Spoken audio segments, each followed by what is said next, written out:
Hello students, हम लोग एक डेरिवेशन देखेंगे।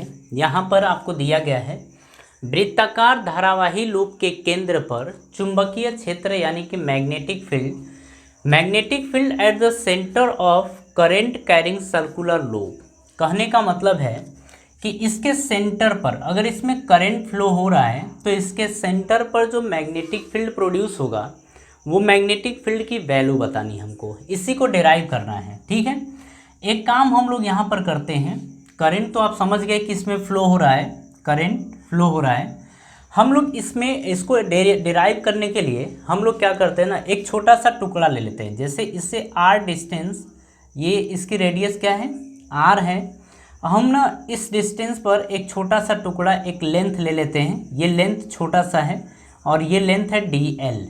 एक चीज़ देखिएगा, डी एल ये और इनके बीच का जो एंगल है वो 90 डिग्री है। एंगल कितना है, 90 डिग्री है।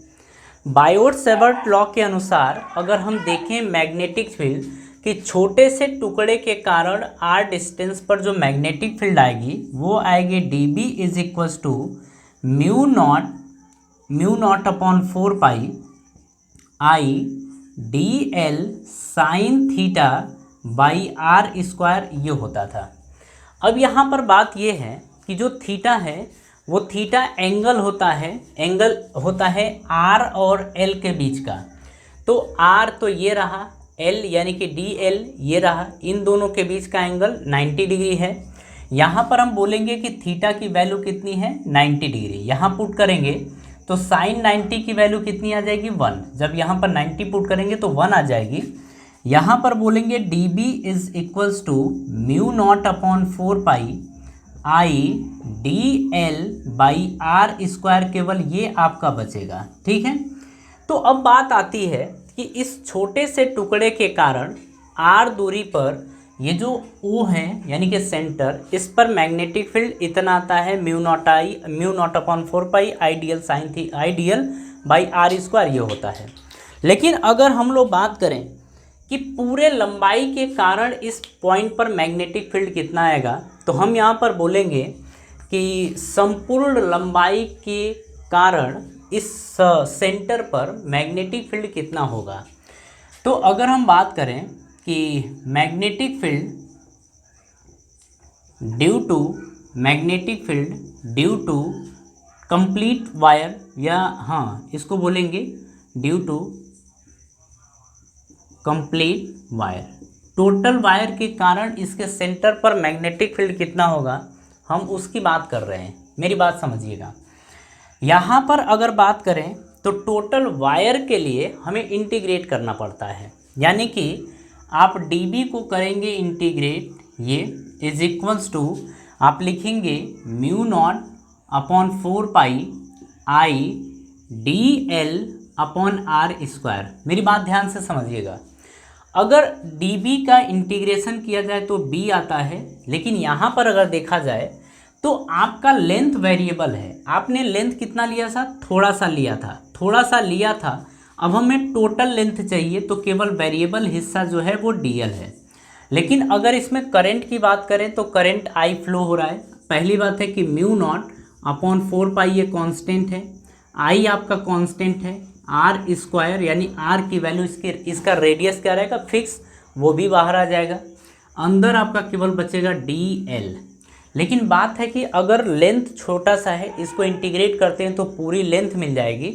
और अगर पूरी लेंथ की बात करें तो D L integration of L D L, और डी एल का इंटीग्रेशन एल होता है। अगर इस टोटल वायर के लेंथ की बात करें तो इसके सर्कमफरेंस यानी परिधि के बराबर होता है। यानी कि परिधि लिखेंगे 2 पाई आर, यानी कि डी एल की जगह हम 2 पाई आर पुट कर सकते हैं। तो आप लिखेंगे b is equals to mu naught upon 4 pi I upon R square into 2 pi R. आप ये रखेंगे, एक आर से एक आर कैंसिल हो गया, पाई से पाई कैंसिल हो गया, 2 दूनी 4 ये आ गया। b इज इक्वल्स टू आ गया mu not I upon 2r, ये आपका आ गया। कहने का मतलब ये है कि अगर सेंटर पर मैग्नेटिक फील्ड देखा जाए तो सेंटर पर magnetic field mu not I upon 2r होता है। किसी सर्कुलर कॉइल में अगर करंट फ्लो होता है, उसका रेडियस r है, तो उसके सेंटर पर जो मैग्नेटिक फील्ड आता है वो μ0I/2r के बराबर आता है। ये हमें समझना था, ठीक है। अब अगर मैं ये बोल दूं कि अगर कॉइल में फेरों की संख्या n है तो सेंटर पर मैग्नेटिक फील्ड क्या मिलेगा। हम बोल दें कि यदि फेरों की संख्या अगर फेरों की संख्या की बात करें, फेरों की संख्या n है,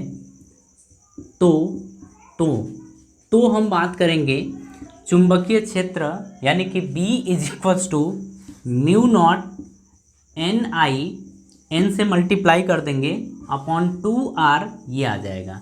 अगर फेरों की संख्या बढ़ा देंगे तो मैग्नेटिक फील्ड की वैल्यू भी बढ़ जाएगी। जितना फेरा होगा उतना ही ज़्यादा मैग्नेटिक फील्ड इसकी बढ़ती चली जाएगी। मेरी बात समझ में आ रही है। तो ये एक बेहतर डेरिवेशन था, इसमें आपको कोई तकलीफ़ नहीं होनी चाहिए, आसानी से आप कर सकते हैं, ठीक है। तो चलिए हम अब नेक्स्ट डेरिवेशन या नेक्स्ट टॉपिक को देखेंगे नेक्स्ट वीडियो में। तो आप सभी लोगों को धन्यवाद।